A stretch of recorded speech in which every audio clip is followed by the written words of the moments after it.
받으러 갈 때 반드시 챙겨가면 혹시라도 도움이 될 수 있는 부분들, 이것에 관해서 좀 영상을 제작을 했습니다. 갑자기 경찰서에서 전화가 오면 당황할 수밖에 없겠죠. 또 범죄 혐의로 조사받으러 오라라고 하는 것이니까요. 평생 처음 있었던 일이니까 더욱 그럴 수밖에 없을 것 같습니다. 특히 억울하게 고소돼서 경찰 조사 받으러 간다라고 하면 답답한 심정에 뭔가 가져가서 뭔가 설명해주고 보여주고 그래서 혐의를 벗겠다라는 생각이 앞설 수가 있습니다. 그래서 이런 것들을 보통 이제 가져가면 도움이 되지 않을까, 꼭 이렇게 챙겨가는 경우들이 많이 있어요. 가장 대표적으로 고소인이 거짓말했다 라고 나름 생각을 하는 그런 자료들, 여러 가지들이 있겠죠. 어찌됐든 내가 잘못한 게 맞으니까 뭔가 좀 반성문을 써서 가져가는 경우도 있습니다. 또 나에 대해서 좀 선출해달라는 탄원서를 챙겨가면 도움이 되지 않을까 이렇게 생각하는 경우도 있겠죠. 또 심지어 평소에 내가 어떤 사람이냐, 선행도 많이 하고 상도 받고 이런 표창장, 선행장 이런 자료들도 챙겨가는 경우들도 있습니다. 근데 이 중에서 가져가면 도움이 될 수 있는 자료가 뭘까요? 한번 생각해 보세요. 정답은 없습니다.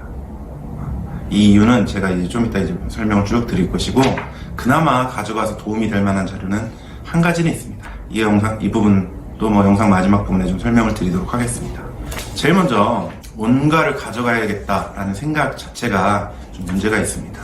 이 수사 절차를 이해를 하셔야 되는데, 수사 절차는 피해자가 신고 고소를 하고 또 피해 진술을 하면 수사 절차는 피해자 진술이 사실이다 라고 전제를 하고 그 다음에 이제 피의자 진술을 듣거나 이런 어떤 증거들을 검증하는 절차입니다. 만약에 이걸 한쪽을 이게 진실이라고 전제하지 않으면 수사가 진행될 수가 없는 것이겠죠.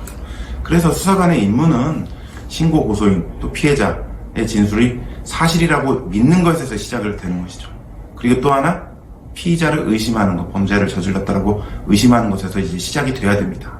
그래서 만약에 이제 피해자를 의심한다, 고소인을 의심한다, 반대로 또 피의자를 신뢰를 한다, 피의자 말이 사실인 것 같다, 이건 수사관 자격이 없는 것이겠죠. 수사의 기본이 안 돼 있는 것이죠. 따라서 피의자 조사를 하는 수사관은 피의자가 유죄다, 범인이다 라는 선입견과 확신을 이미 갖고 있습니다. 또 이런 측면도 있어요. 고소장, 일반적인 내용이지만 나름 이유 있게 썼겠죠. 그 내용을 보고 또 피해자 진술까지 이미 들었기 때문에 선입견이 있을 수밖에 없습니다. 또 피해자 말에 맞춰서 그런 자료나 이런 것들도 수집도 하고 조사도 했을 테니까 피해자 말이 사실이다, 또 피의자 말이 거짓이다, 범인이다, 유죄다 라는 확신을 가질 수밖에 없습니다. 선입견을 가질 수밖에 없는 것이죠. 이게 당연한 거다라고 받아들이고 시작을 하시는 게 도움이 됩니다. 결국 수사 절차라고 하는 거는 피의자와 피해자가 싸우는 게 아닙니다. 정확히 말하면 피의자와 수사관이 싸운다라고 생각을 하시는 게 가장 정확하게 이해하는 방법이지 않을까 생각합니다.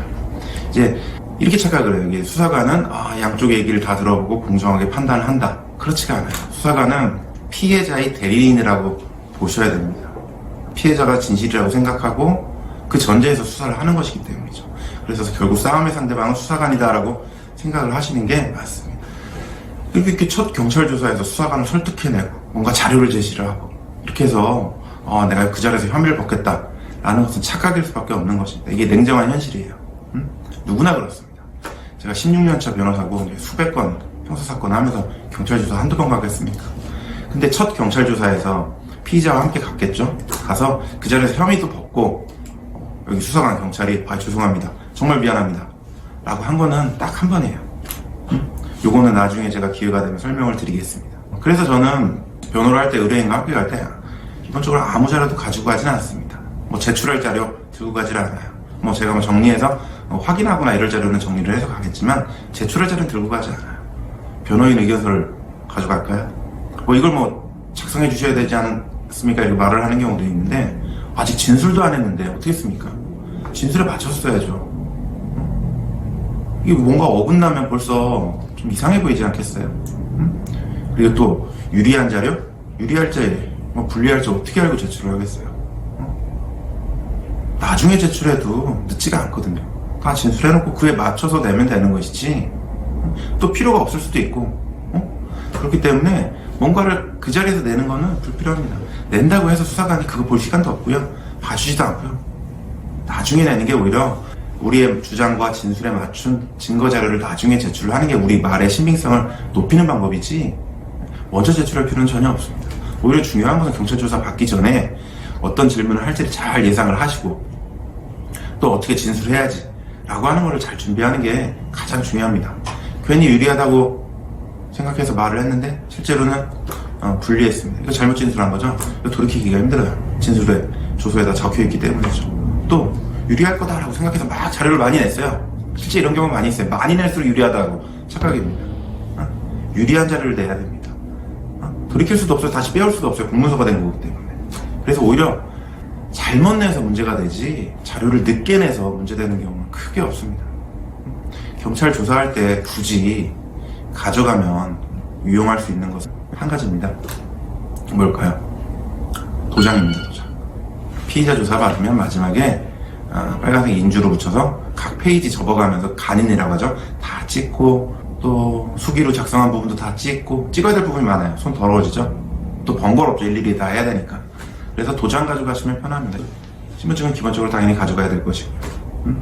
그래서 제가 본 영상 제작을 하게 된 이유는 뭔가 좀 가져가서 뭔가 내야 되지 않냐, 뭔가 설명해야 되지 않냐 이렇게 생각하시고 대응하시는 분이 굉장히 많습니다. 그래서 이건 오히려 불리할 수도 있고 나중에 돌이킬 수 없을 수도 있으니까 진술을 어떻게 할지를 준비하는 게 가장 중요하기 때문에 도움이 되셨기를 바라겠습니다.